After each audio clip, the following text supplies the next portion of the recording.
আসসালামু আলাইকুম। Hello everyone, কেমন আছেন সবাই? আজকে আমি আপনাদের সাথে শেয়ার করব আলু দিয়ে ইলিশ মাছ রান্নার রেসিপি। আমি একটা বড় সাইজের ইলিশ মাছ নিয়েছি। মাছ কেটে পরিষ্কার করে ধুয়ে নিয়েছি। আমি যেহেতু মাছটা ভেজে রান্না করব, সেই জন্য দিয়ে দিব স্বাদ মতো লবণ, সামান্য মরিচের গুঁড়া আর হলুদের গুঁড়া দিয়ে ভালোভাবে মাখিয়ে নিব।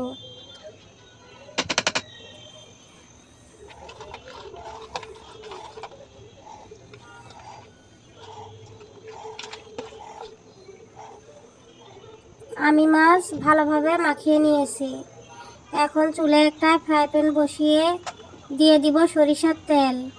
ইলিশ মাছ সরিষার তেলে ভেজে রান্না করলে ভালো হয়। তেল ভালোভাবে গরম হয়ে আসলে দিয়ে দিব মাখিয়ে রাখা মাছগুলো দিয়ে ভেজে তুলে নেব। সবগুলো মাছে একে একে দিয়ে দিব।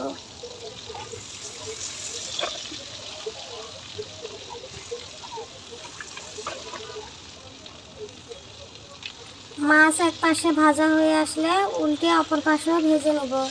বেশি ভাজবো না, হালকা করে ভেজে তুলে নেব। ইলিশ মাছ বেশি ভেজে রান্না করলে স্বাদ ভালো হয় না।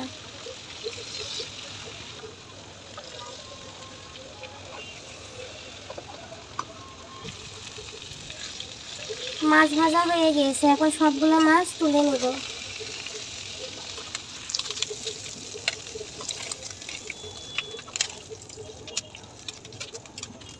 আমি সবগুলো মাছ ভেজে তুলে নিয়েছি।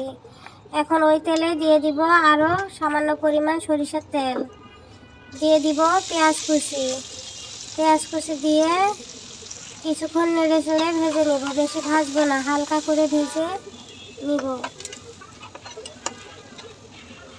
এখন দিয়ে দিব লম্বা করে কেটে পরিষ্কার করে ধুয়ে নেওয়া আলু।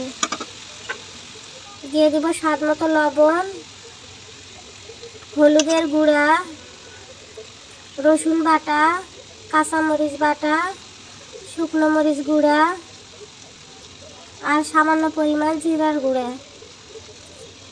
যারা ইলিশ মাছের রসুন বাটা জিরার গুঁড়া খান না তারা স্কিপ করবেন।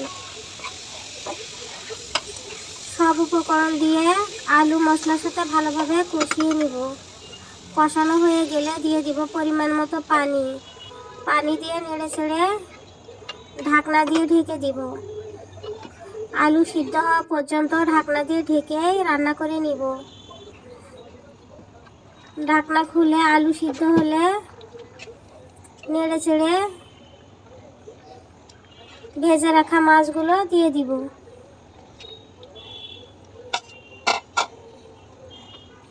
মাছ দিয়ে আলতোভাবে নেড়ে চেড়ে দিব, যাতে মাছের ভিতর মশলা ভালোভাবে ঢোকে।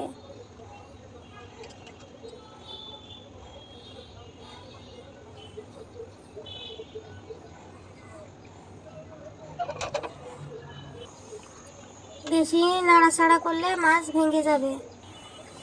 আর কিছুক্ষণ রান্না করে নিব।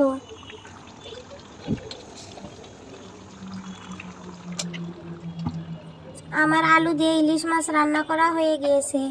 রেসিপিটি ভালো লাগলে লাইক কমেন্ট শেয়ার করবেন। আর আমার ফেসবুক পেজটি সবাই ফলো দিবেন, ইউটিউব চ্যানেলটি সাবস্ক্রাইব করবেন। ভালো থাকবেন সবাই। আল্লাহ হাফেজ।